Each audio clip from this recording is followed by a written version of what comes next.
Hello everyone, this is Abdur Rahman Khan and this is going to be my first YouTube video ever. And in this video, I'm going to talk about my participation in the LeetCode weekly contest 390. But before doing that, let me just give you a little bit of intro about this channel and about myself. In the past 10 months or so, I have solved about 250 LeetCode problems and participated in about 14 LeetCode contests.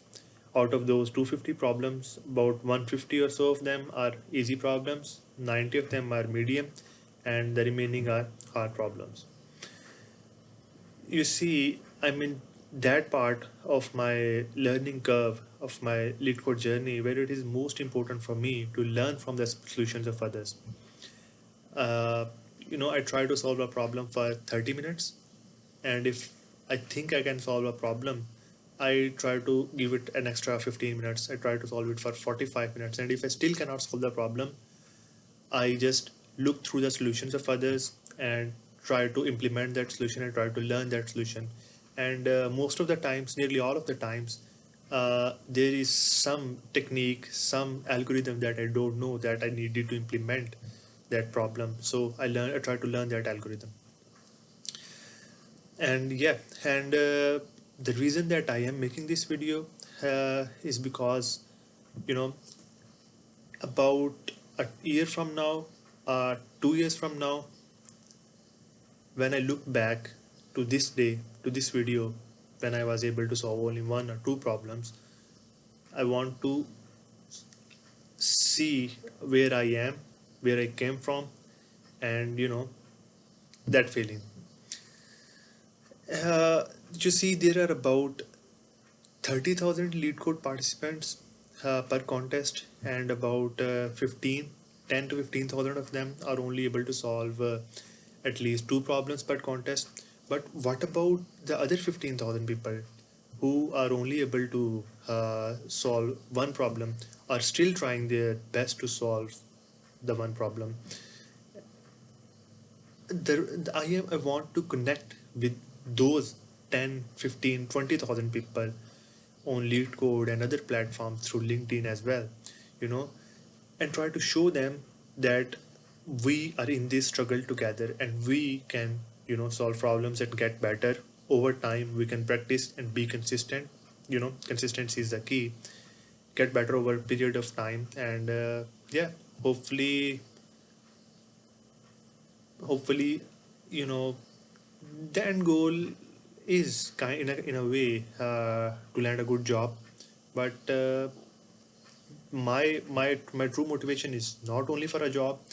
I am also trying my best to learn algorithms, since I genuinely enjoy solving problems, learning new stuff, and yeah, and I'm open to collaboration and open to learning new stuff from great people that are out there, and I hope that you enjoy this journey. Thank you. So yeah, let's talk about today's weekly contest, the questions. I was only able to solve the first question. Maximum length of a substring with two occurrences. And yep. So the problem statement says, given a string S, return the maximum length of a substring such that at most two occurrences of each character. Uh, After thinking about the problem for a couple of minutes, it's pretty obvious, to count the occurrences of a character in string problems, you usually create a frequency map, a hash set, or data structures like that, to keep track how many times a character has appeared in that particular substring up till that point. Yeah.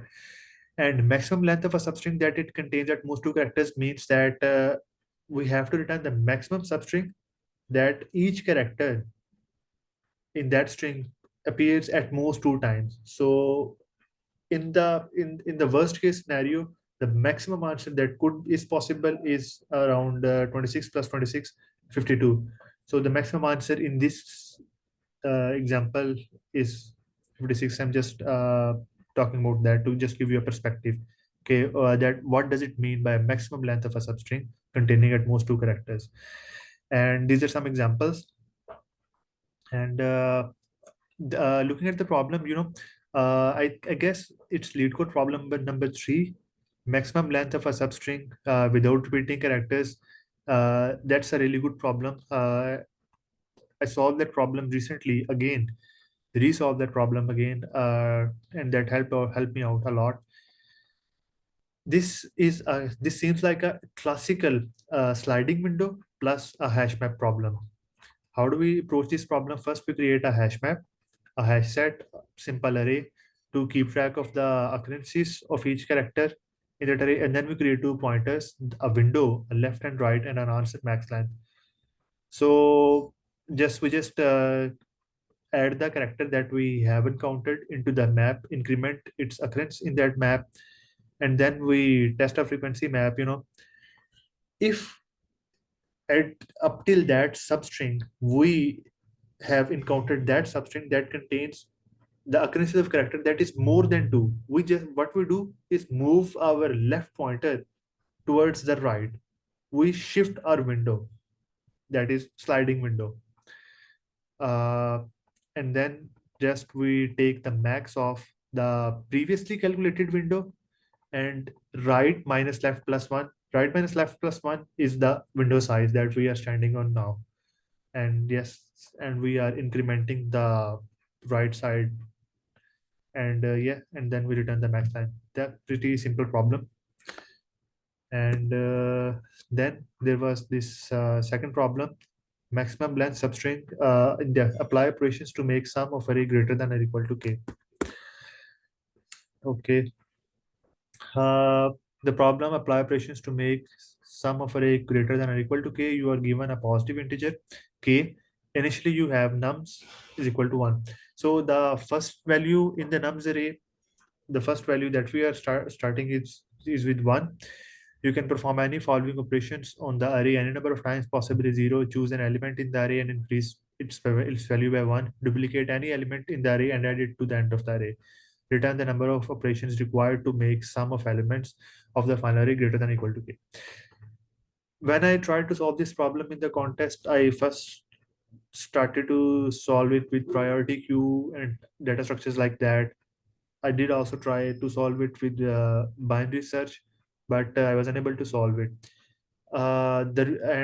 But after the contest had ended, I looked through some of the top submissions, some of the toppers of the LeetCode today's contest, and I found this guy, Cut Sandstone. And yeah, I found his implementation and implemented my solution with that after the contest. And the reason, I was talking earlier about the importance of learning from others, learning from the solutions of others, is because of this. You see, this problem requires fundamentally two things. First is, how many times do we need to duplicate the element till we reach towards a value which is greater than or equal to k, and how many times do we need to increment that value, that value that we are standing on to reach to that element. So yeah, fundamentally that is the solution of the problem. And how the when I look to some of the top submissions in the LeetCode contests, these solutions are really humbling. Solutions are really clever, concise, readable, and understandable. And yeah, I think there is real utility in understanding from these solutions. So this solution is really clever. Yeah, it initializes ans with k, and then it iterates from 1 towards less than or equal to k, and then it takes the minimum of uh, ans and k minus 1. See, why I call this solution really clever is because of these two things. K minus I divided by I calculates how many times do we divide that element till we reach that element. Okay. And plus I minus 1. And I minus 1 is how many times do we need to increment that element to reach to that element. And yeah, and then we just take the minimum of that and return the answer. Then there was this third problem, most frequent IDs. I guess I was able to solve it for some test cases, but my submission was not correct to all test cases. And yes, I found the solution of the cut sandstone, and maybe I'll try to upsolve it, understand it later. And yeah, that was my overview of the two questions in today's contest, Lead Code Weekly 390. And I hope you learned something from it. And yeah, I hope you enjoyed it. Thank you. Abdurrahman out.